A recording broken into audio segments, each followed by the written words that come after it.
There are some questions that do not need to be answered right away. They do not come to be solved, but to be lived. What is enlightenment is one of these. It is not a puzzle for the mind, but a doorway for the heart. And to approach it, you do not need to be perfect. You do not need to be wise. You only need to be still enough to listen.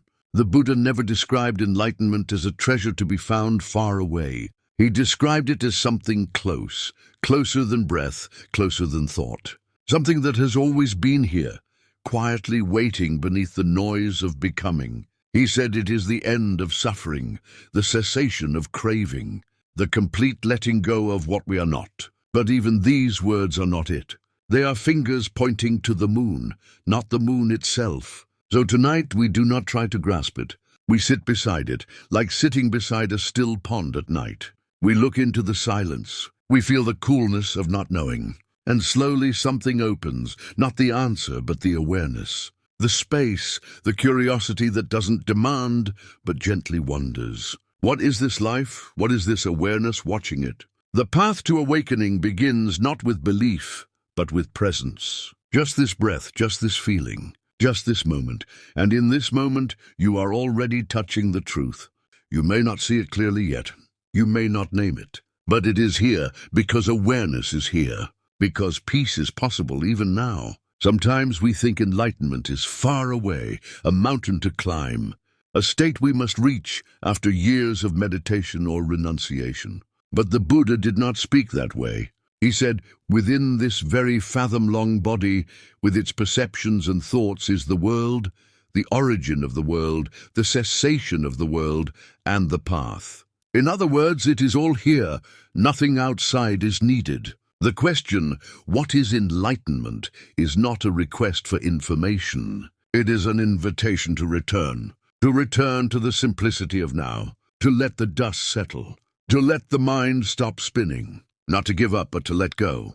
And in that letting go, something ancient stirs, like a memory long forgotten, the memory of who you are beneath all stories. You are not your name, not your past, not your successes or failures, not your thoughts, not even your feelings. You are the one who sees, the one who knows, the one who is aware, even as everything else changes. And this knowing, this quiet watching, is the ground of enlightenment. Not an idea, not a concept, but a clear, open space that has never been born and can never die. When the Buddha awakened beneath the Bodhi tree, he did not gain something new. He saw what had always been true. He saw the nature of suffering. He saw the chains of craving. And he saw the freedom that arises when those chains are released.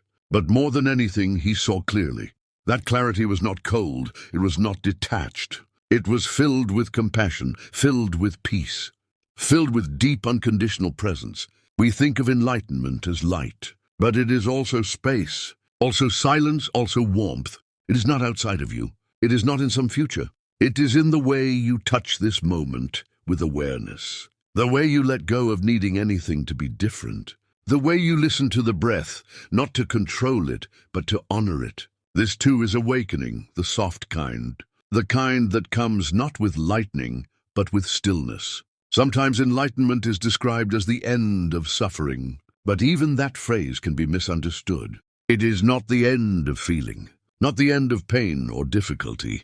It is the end of identification with the pain, the end of being trapped by it, the end of thinking, this is me, this is mine.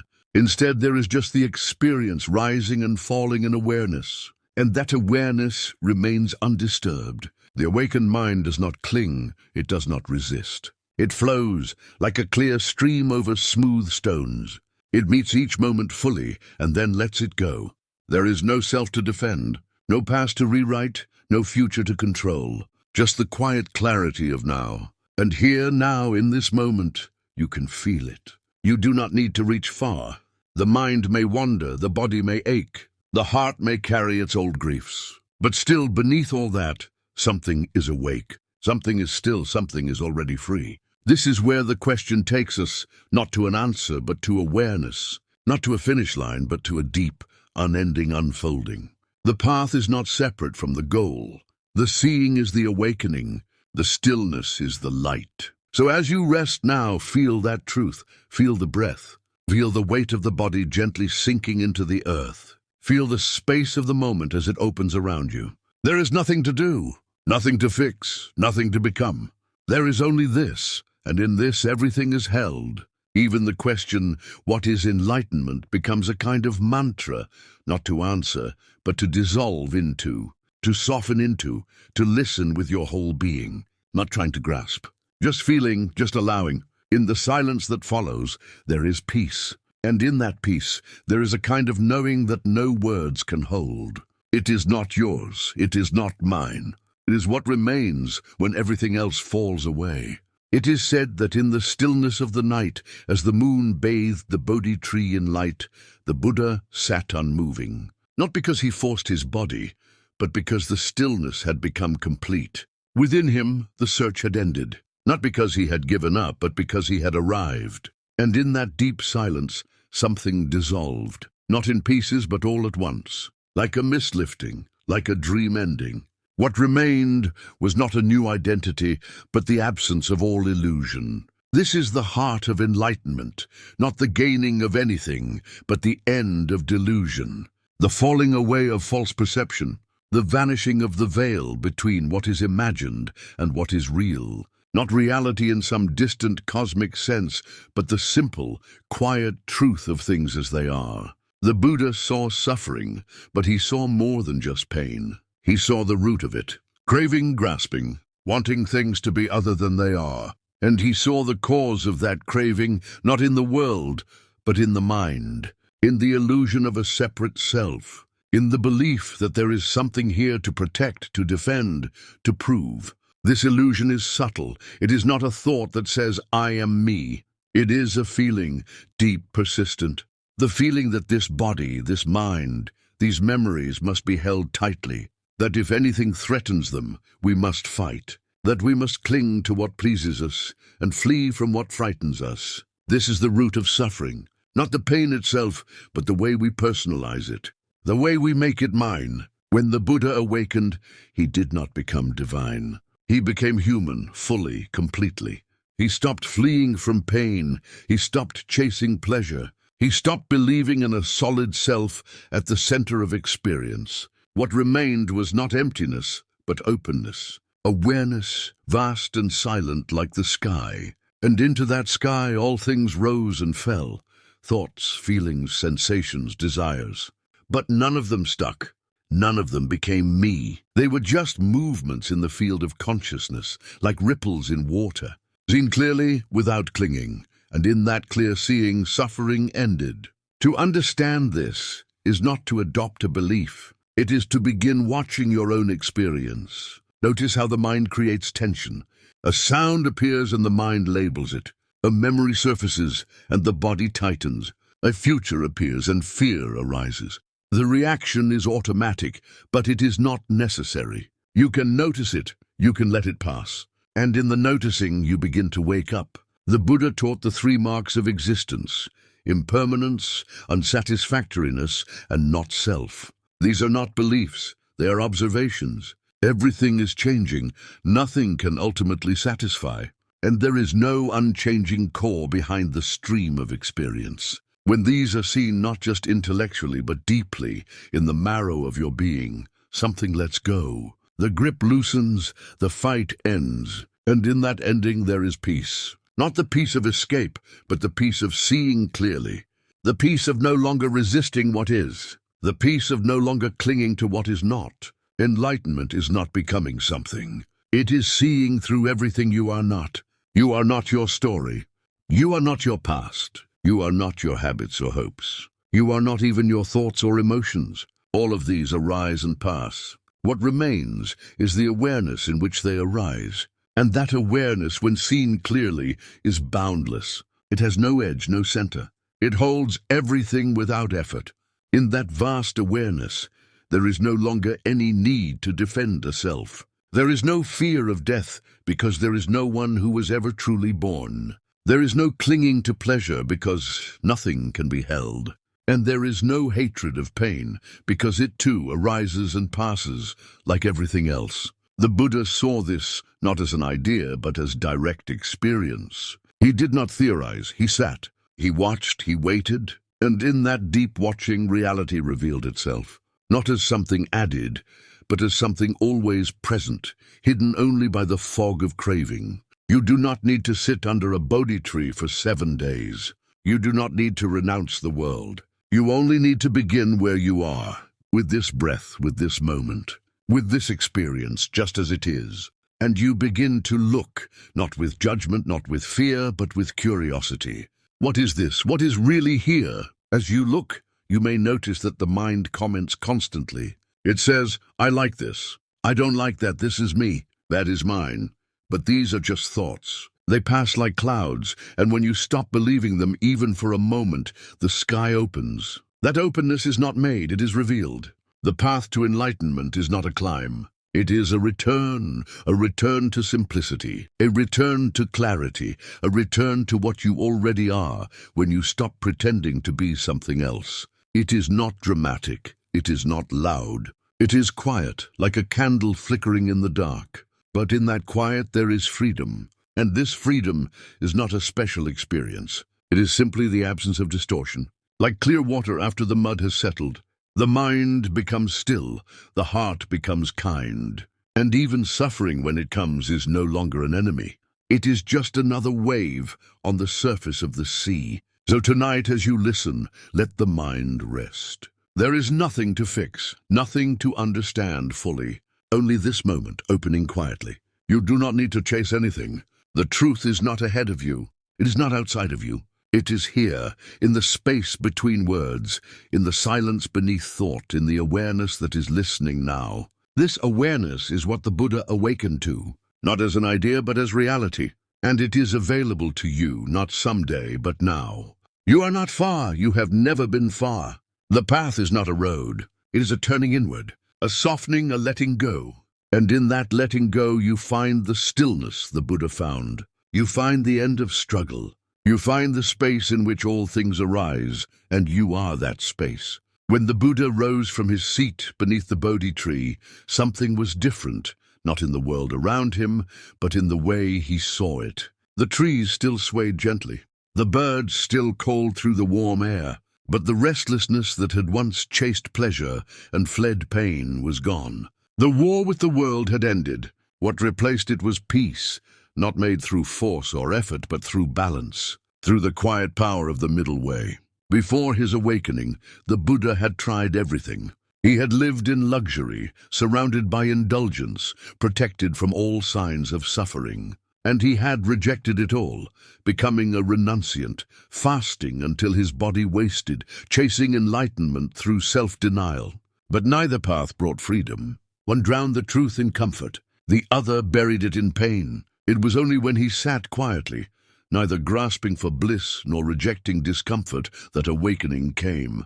And what he discovered he called the middle way, not a compromise, not indecision, but a deep wisdom that avoids the traps of excess and absence, indulgence and austerity, hope and despair. A path of clarity, of seeing, of steady presence.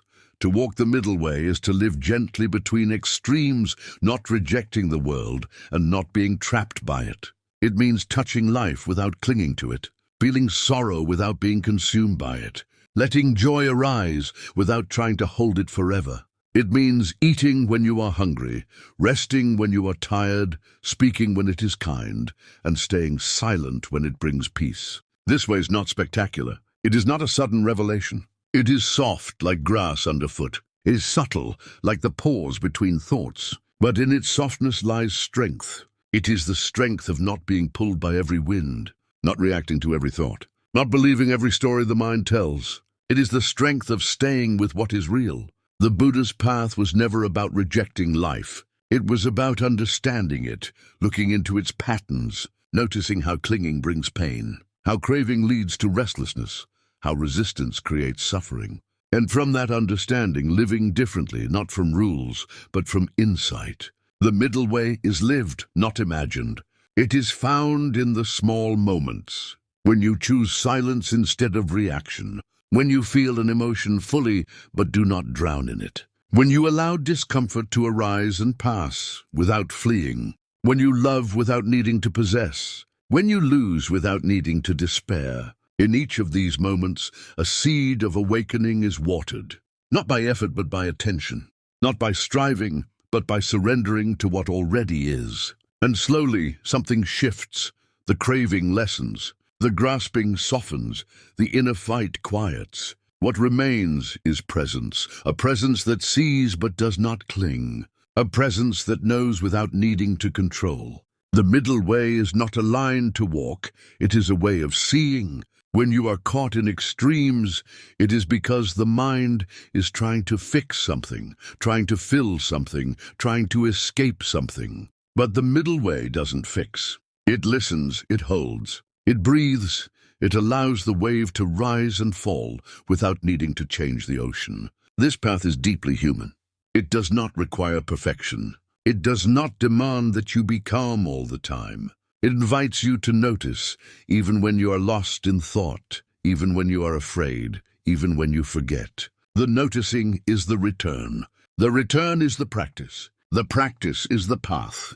And this path, simple, steady, awake, is itself a form of enlightenment. Not the final fruit, but the living root. Each time you choose balance over reactivity, stillness over grasping, compassion over judgment, you are living the middle way. You are remembering what the Buddha remembered, that liberation is not found in some far-off place, but in the way we meet this moment. Even now, as you lie here listening, you can feel this path.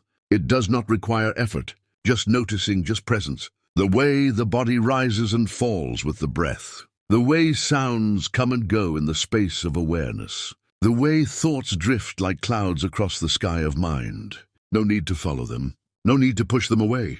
This too is the middle way, to let everything be as it is, without clinging or rejecting.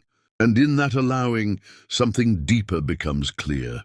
A peace that is not given by circumstances, but revealed by attention. The Buddha spoke of this balance in many forms. Right view, right intention. Right speech, right action. But none of these were commandments. They were expressions of harmony. Ways of living that arise naturally when the mind is no longer pulled between desire and aversion. When the heart is free to meet life directly. And so we walk, not quickly, not toward anything, just steadily, step by step, returning again and again to the center, to the breath, to the awareness that holds everything. This is the way of peace. Not the peace that comes when all is quiet, but the peace that remains when the mind is no longer in conflict with what is. This is the middle way, not a tightrope, but a path wide enough to hold all of life. Birth and death, joy and pain, silence and song, all of it, arising and passing in the space of this gentle, awake presence. Let the mind rest here. There is no need to search, no need to arrive. You are already walking the path, not by becoming someone new, but by letting go of who you thought you had to be. There is room here for everything. There is balance here, there is space. And in that space, the seeds of awakening quietly bloom. To understand enlightenment, we must look closely at what we believe we are. Not what we hope to become, but what we take ourselves to be right now. When you say I, what do you mean? Is it the body, the memories, the stream of thoughts passing through the mind? Or is it something else, some deep, unchanging self beneath the surface? The Buddha looked into this question, not with theory, but with stillness. He sat beneath the Bodhi tree and turned inward, layer by layer, peeling back every idea of self. He examined the body, noticing its changes, its aging, its constant movement. Then he turned to feeling, to perception, to thought, to consciousness itself. And he saw something startling, something utterly quiet. There was no fixed self to be found. Only process, only arising and passing. This is not a philosophy. It is not something to believe or debate. It is an invitation to look for yourself. Watch the breath. Does it belong to you? Watch the thoughts. Do you control them? Do they ask your permission before appearing? Notice the body, how sensations come and go, how cells die and are replaced. In every corner of your experience, there is change. Movement, impermanence, nothing you can point to and say, this is who I truly am. And yet, you are aware there is knowing here. But the knowing is not a thing. It has no form, it is not personal.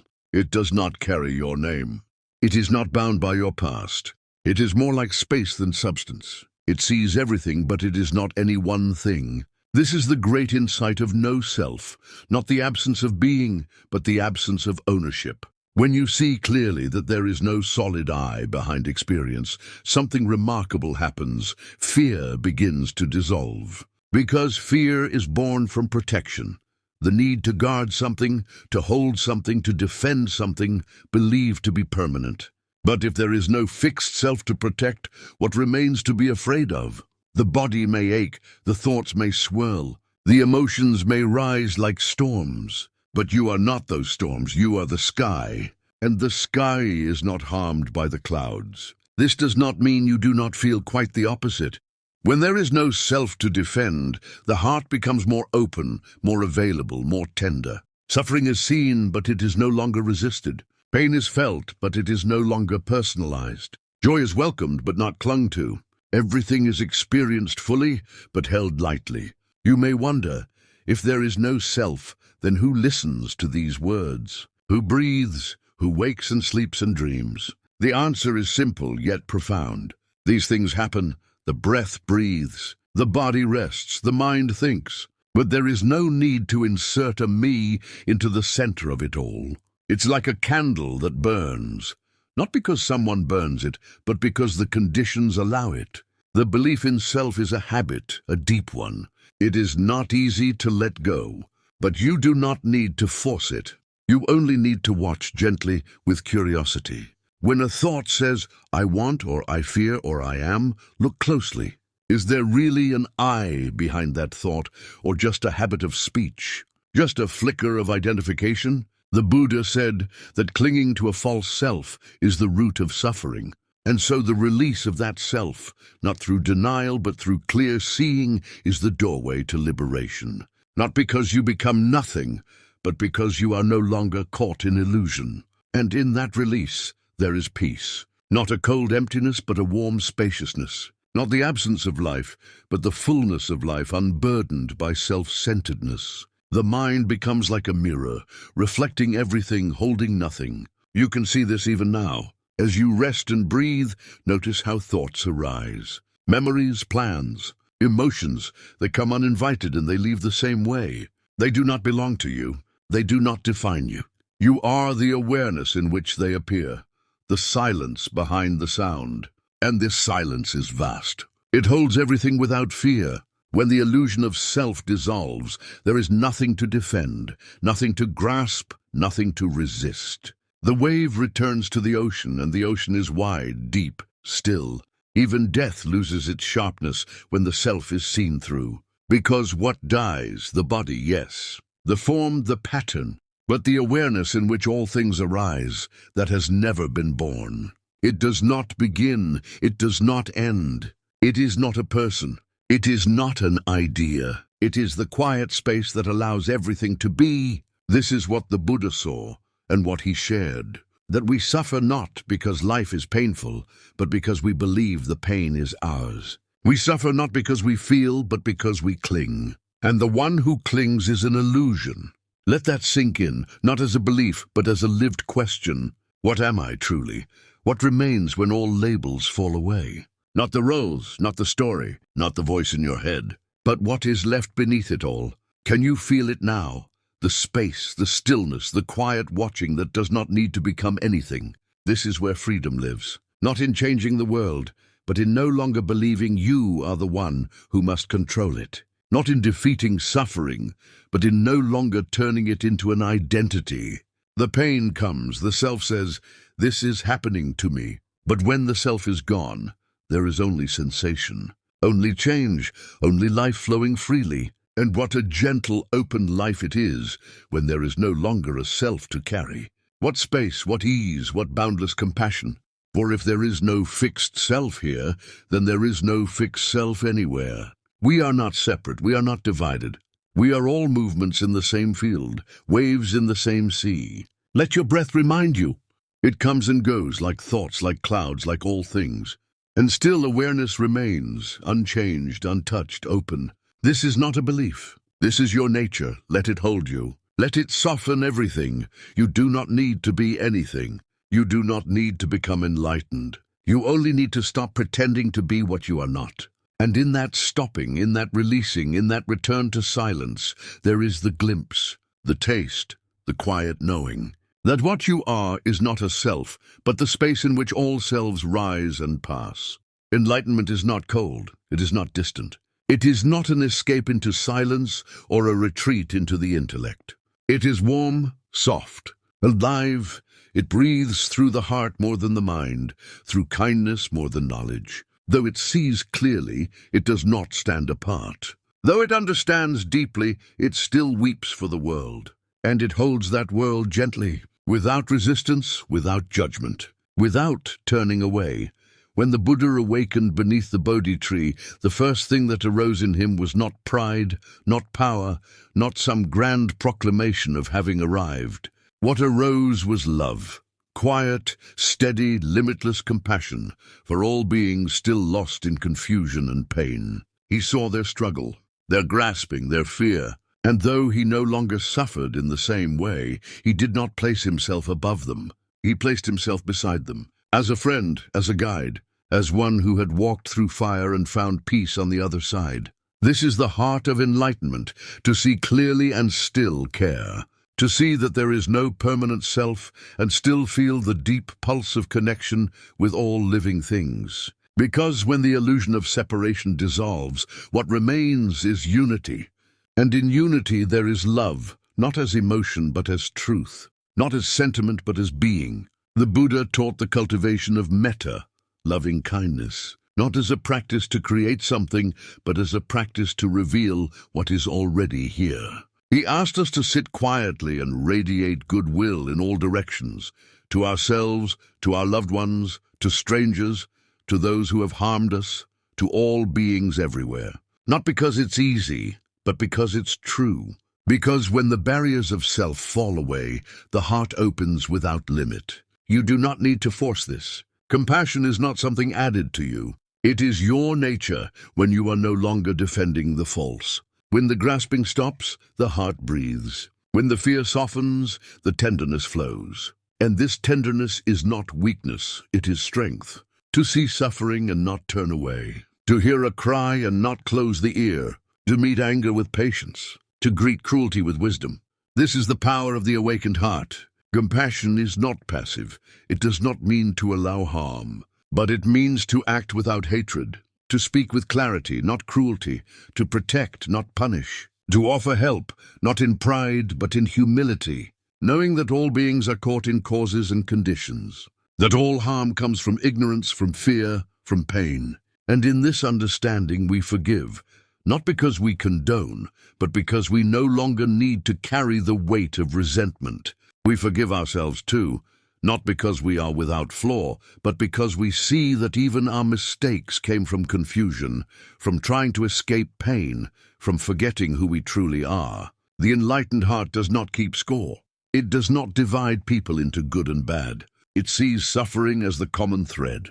It sees ignorance as the veil that binds. And it holds everyone in the same wide embrace. Even now, lying here, you can feel this in yourself. You can place your hand gently on your heart and whisper silently, "May I be at peace. May I be safe. May I be free from suffering." You do not need to feel worthy. You do not need to be perfect. You only need to wish yourself well, not with ego, but with tenderness. The way you would comfort a child, a friend, a wounded bird.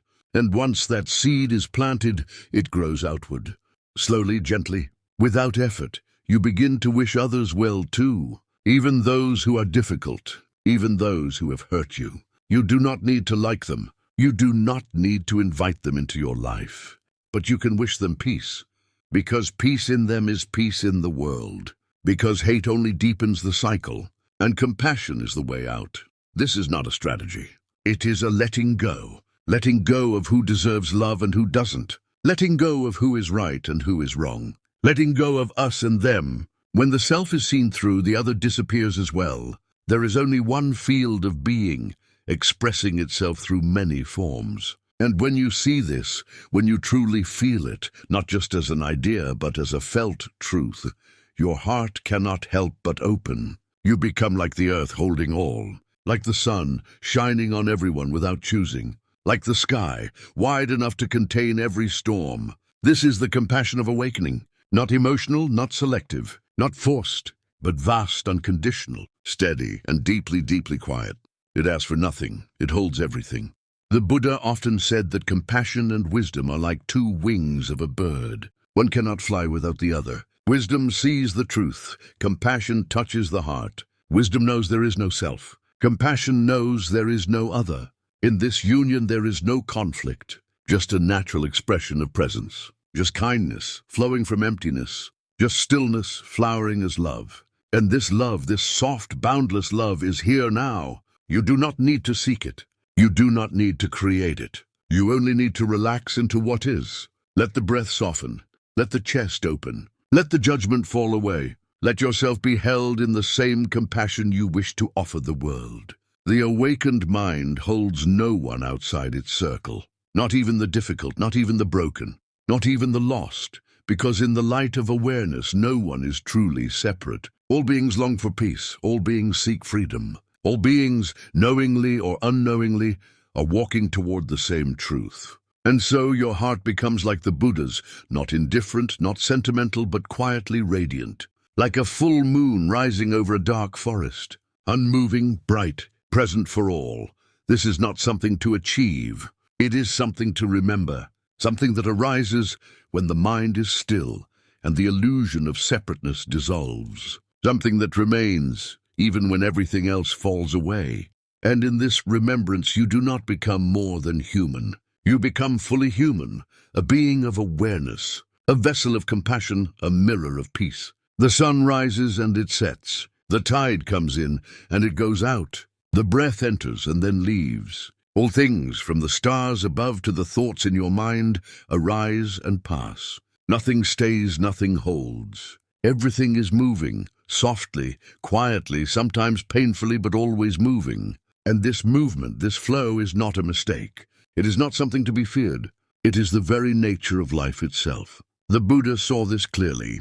He looked deeply into all conditioned things, into form and feeling, into memory and thought, into birth and death, and he saw one truth reflected in all of it. Anicca, impermanence. What is born must die. What begins must end. What is gained must be let go. Not because the universe is cruel, but because the universe is alive. Because nothing fixed can live. Because all that clings becomes rigid, and all that is rigid will break. We suffer, the Buddha said, not because things change, but because we try to stop them from changing. We grasp, we hold. We push away. We try to keep what we love from fading. We try to escape what we fear. And in doing so, we resist the nature of life. But life does not stop for our resistance. The seasons turn, the body ages. People come and go, feelings rise and fall like the wind. And the more we try to hold them still, the more we suffer.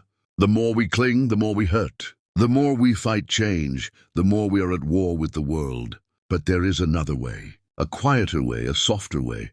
To see impermanence not as an enemy, but as a teacher. To see that everything passes, not just the pleasant, but also the painful. That no feeling lasts forever. That no situation is final. That nothing stays the same for long. Not your fear, not your joy, not your identity, not even your sorrow. This is not a reason for despair. It is a reason for peace. Because when you stop trying to hold on, when you stop trying to keep the world the way you think it should be, something relaxes. The hand unclenches, the breath deepens, the heart opens, and into that opening flows a quiet freedom. Not freedom from change, but freedom in change. A freedom that trusts the river. A freedom that lets the wave rise and fall without needing to control it. You can feel this even now. As you lie here, the breath moves gently in and out. You do not hold it. You do not make it stay. You let it come, you let it go. And it sustains you. This is the practice. This is the path, to meet each moment as it comes and let it pass. To love without clinging, to grieve without drowning. To live fully knowing all things end. And in that knowing to live more deeply, not less. Imagine holding a flower in your hand. Knowing it will wilt makes it more precious, not less. Knowing the sunset fades makes it more beautiful, not less. Knowing that life is fragile makes it sacred. When we see impermanence clearly, we do not turn away from life. We turn toward it with soft eyes and an open heart. We stop demanding that it be different. We stop trying to possess it, and we begin to flow with it. This is what the Buddha meant when he said, all conditioned things are impermanent. When one sees this with wisdom, one turns away from suffering. To see impermanence is to see that you cannot keep anything, not your youth, not your possessions, not your loved ones, not even your own body. But you can meet them fully while they're here. You can bow to their presence, knowing they will leave. You can love without fear, because you are no longer trying to make love stay. You are simply letting it be. And when it goes, you let it go. This letting go is not loss, it is grace. We are all waves in the ocean, rising for a moment, then returning to the sea. We do not need to fear the end, because what we are does not end. The form changes, the name fades, but the awareness in which all forms appear, that is not touched by birth or death. You are not the wave, you are the water. When you see this, truly see it, you stop clinging to things that pass. You stop fearing their disappearance. You begin to trust the deeper current beneath it all. Let this truth settle into you now, not as a thought, but as a gentle knowing. Feel how everything changes. The breath, the body, the mind. Let each inhale come, let each exhale go. There is no need to hold on, nothing needs to stay. You are held by something far vaster than what you can keep. This is why the Buddha smiled, not because life is perfect, but because he no longer resisted its imperfection, because he flowed with change, because he trusted that nothing needed to stay in order for everything to be whole. To awaken is not to freeze time. It is to stop trying, to stop resisting the flow of things, to open your hands and let everything come, let everything go. And what remains beneath it all is peace. A peace that does not depend on holding anything. A peace that rests in the eternal now, where nothing is held and nothing is missing. What does it mean to be awake? Not in the way of the body, rising from bed, eyes open to the day, but in the way of the heart, in the way of presence, in the way of being here fully, without needing anything to be different. Enlightenment is often misunderstood as something distant, mystical, reserved for saints and sages far removed from the world. But it is not far. It is not even hidden. It is closer than your breath, simpler than your thoughts, more immediate than anything you can grasp. To be awake is not to float above life. It is to be immersed in it completely, with nothing held back. It is not the escape from the ordinary, but the falling in love with it. The steam from a cup of tea, the weight of the body in the chair, the hush of night outside your window, the pause between your in-breath and your out-breath. This, too, is awakening. There is a quiet joy in seeing clearly.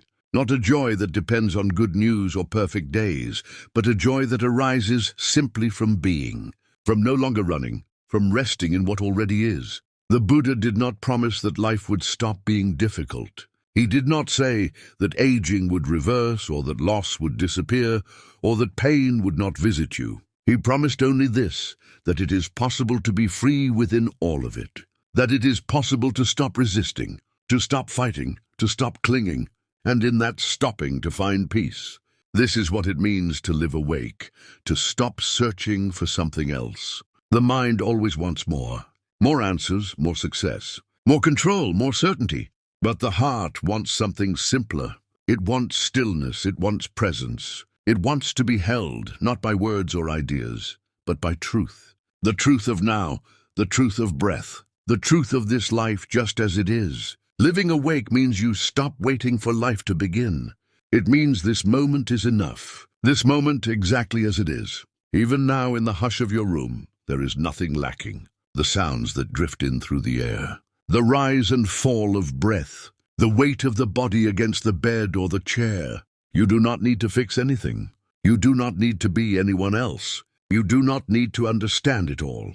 You are here, and this is enough. In this simple resting, in this surrender, awakening appears, not as a thunderclap but as a soft dawn, not as a thing to get, but as the ending of grasping, a falling away of the extra, a return to the center. The Buddha called this nibbana, not something added to you, but the extinguishing of craving, the cooling of the fire, the quieting of the storm. It's not far away, it's not complicated.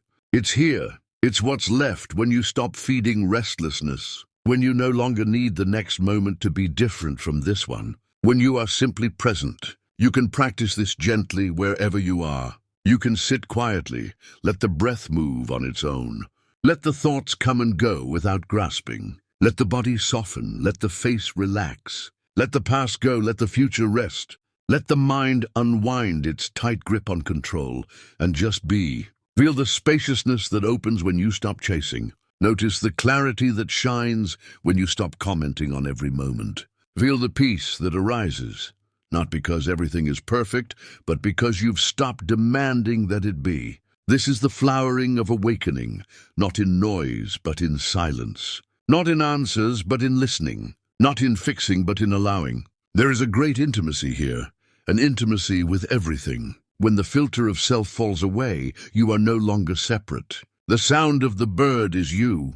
The rustle of the wind is you. The grief of a stranger is yours. The joy of another becomes your own.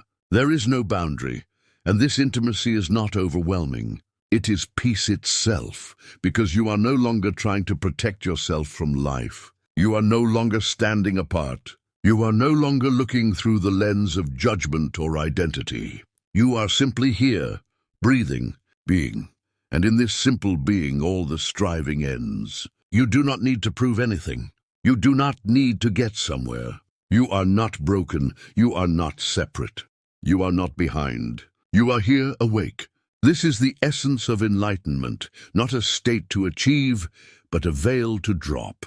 Not something gained, but something uncovered, like the sky behind the clouds, like the ocean beneath the wave. Always there, always silent, always waiting. Even now, the mind may try to understand this. It may want to hold on to the words, to turn them into philosophy. But awakening is not held in words. It is known in silence. It is known in the pauses. It is known in the space between thinking, the space you are already resting in now. The awakened life is not dramatic. It is not always serene.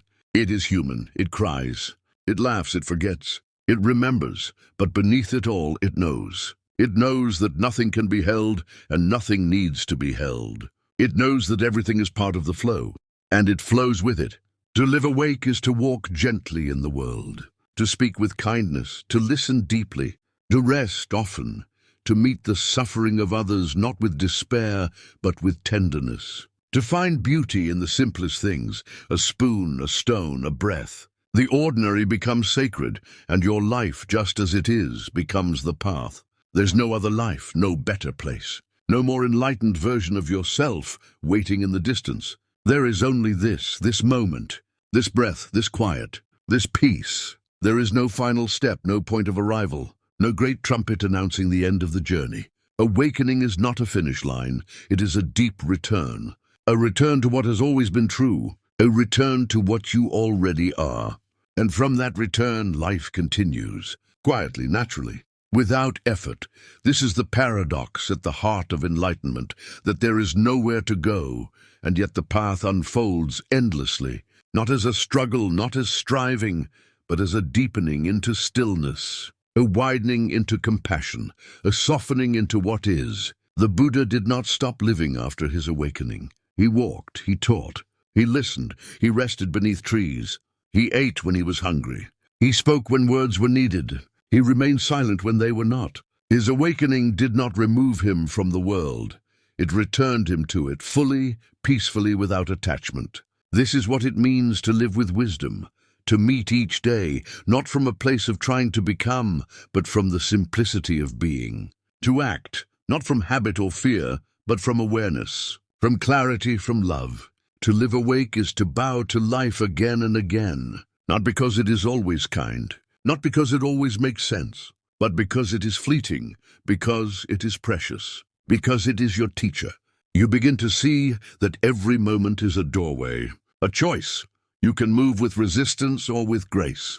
You can meet pain with clinging or with compassion. You can respond to the world with fear or with peace. Even the smallest actions, washing a dish, listening to a friend, walking across a quiet room, become expressions of the awakened heart. Not because you are trying to be spiritual, but because you are no longer divided from what is. You are no longer somewhere else in your mind, waiting for something better to begin. This is it. The miracle is now. The sacredness is in the ordinary. The peace you sought is already here, in the space where wanting ends. But living in this peace does not mean you will never feel pain. You will. The body will grow tired. The heart will ache. Loss will still visit. Storms will still pass through. Enlightenment does not make you invincible. It makes you real. It makes you human, fully, tenderly human. And in this humanness there is great beauty. You become like the moon, shining with no need to be perfect. Sometimes full, sometimes hidden, sometimes bright, sometimes clouded. But always present, always quietly illuminating. You begin to meet others, not from your opinions, but from your presence. You see that everyone is walking through their own confusion, their own pain, their own longing for peace. And you no longer need to fix them. You simply meet them fully, openly, with a heart unguarded. Because enlightenment is not separation, it is connection. It is the absence of self-centeredness, and therefore the fullness of empathy. It is the dropping of the story, and therefore the deep listening. It is not standing above the world, it is bowing to it.